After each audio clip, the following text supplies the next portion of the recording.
انسان کے اندر کچھ ایسا ہے جو باہر سے نہیں جا سکتا بلکہ صرف اندر سے جگایا جا سکتا ہے۔ آپ کسی انسان کو معلومات دے سکتے ہیں، ہدایت دے سکتے ہیں، احکامات دے سکتے ہیں، لیکن آپ اس کے اندر سمجھ نہیں ڈال سکتے، ضمیر نہیں ٹھونس سکتے، شعور زبردستی نہیں بھرا جا سکتا۔ بھائی یہ چیزیں خاص طور پر اگر اندر ہوں تو ابھرتی ہیں، اگر نہ ہوں تو پھر ساری دنیا کی کتابیں، تقریریں، سارا شعور، سارے فلسفے، ساری تقریریں کچھ بھی پیدا نہیں کر سکتی۔ مثال کے طور پہ آپ کسی کو انصاف کا قانون پڑھا سکتے ہیں، لیکن انصاف کا احساس اس کے اندر جاگے یہ آپ کے اختیار میں نہیں ہے۔ میں جتنی مرضی تقریریں کر لوں، کسی کے اختیار میں نہیں۔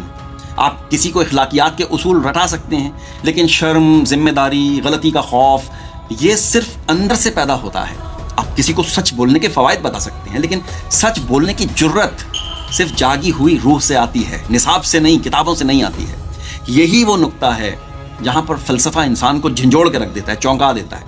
ایک فلسفی گزرے ہیں پلاٹو، جسے ہم افلاطون کہتے ہیں، وہ ایک حیران کن بات کہتے ہیں۔ وہ کہتے ہیں کہ انسان علم سیکھتا نہیں ہے، انسان علم کو یاد کرتا ہے۔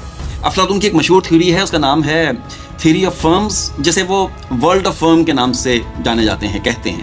وہ کہتے ہیں کہ یہ دنیا جو ہم دیکھ رہے ہیں نا، اصل حقیقت نہیں ہے بلکہ حقیقت کا سایہ ہے۔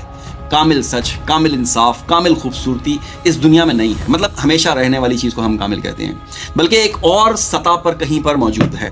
اور انسان کا ذہن ان کامل چیزوں کو پہچان لیتا ہے کیونکہ وہ انہیں پہلے بھی کہیں دیکھ چکا ہے، مطلب ہے ان کا پیدائش سے پہلے کہیں وہ دیکھ چکا ہے۔ اس لیے افلاطون کہتے ہیں کہ یہ جو تعلیم ہے نا، یہ نئی چیز ڈالنے کا نام نہیں ہے، تعلیم سوئی ہوئی سمجھ کو جگانے کا نام ہے۔ آپ نے وہ افلاطون کی وہ دائرے والی مثال پڑھی ہوگی، اور وہ ایک اور جو غار کے سائے والی مثال ہے، چاروں طبق روشن ہو جائیں گے۔ اگر نہیں پڑھی تو ضرور پڑھیے گا، پاگل ہو جائیں گے آپ، سٹیا جائیں گے۔ خیر وہ اور بات ہے۔ افلاطون یہ بھی کہتے ہیں کہ روح نے نا کبھی اصل حقیقت دیکھی تھی، لیکن جسم میں جب روح آئی نا تو وہ بھول گئی کہ بھائی اصل کیا ہے۔ اور تعلیم دراصل سیکھنے کا نہیں بلکہ یاد کرنے کا نام ہے۔ نہیں سمجھے؟ میں سمجھاتا ہوں۔ اب یہی بات نا ہمیں اسلامی تصور میں کسی اور زاویے سے ملتی ہے، جہاں پر یہ کہا جاتا ہے نا کہ اللہ تعالیٰ نے تمام روحوں کو عالم ارواح میں کہیں پہ اکٹھا کیا اور ان سے عہد لیا۔ سنا ہے نا یہ تو؟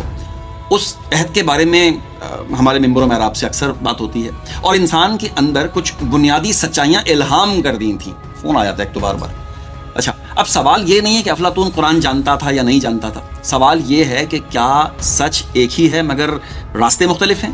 افلاطون عقل کے ذریعے اس یاد کی بات کرتا ہے اور اسلام وحی کے ذریعے اسی حقیقت کو واضح کرتا ہے۔ فرق صرف ذریعے کا ہے، مفہوم کا نہیں ہے، کیونکہ آخر میں حقیقت یہی ہے کہ انسان کے اندر کچھ ایسا ہے جو باہر سے نہیں ڈالا جا سکتا بلکہ صرف اندر سے جگایا جاتا ہے۔ نہیں سمجھے؟ جس دن یہ اندر جاگ جائے گا اس دن انسان صرف دیکھتا نہیں ہے، دیکھے گا نہیں بلکہ سمجھنے بھی لگے گا، اور سمجھنے لگتا ہے۔ اصل میں ہمیں اندر سے جگانا ہے۔ آپ وہ تھیری ضرور پڑھیے گا، وہ جو کیف وہ جو نہیں ہوتی، غار کے اندر ہوتے ہیں کچھ لوگ ساری زندگی، پھر وہ دیکھتے ہیں سائے کو، پھر وہ باہر جاتے ہیں تو وہ سورج جن چیزوں پہ پڑتا ہے اس کا سایہ اس غار میں آ رہا ہوتا ہے، اور وہ اس سائے کو حقیقت سمجھتے ہیں، لیکن جب حقیقت کو دیکھ کے باہر آ کے اندر آ کے بتاتے ہیں تو کہتے ہیں نہیں نہیں یار تم جھوٹ کہہ رہے ہو۔ وہ ضرور پڑھیے گا، ہل جائیں گے آپ۔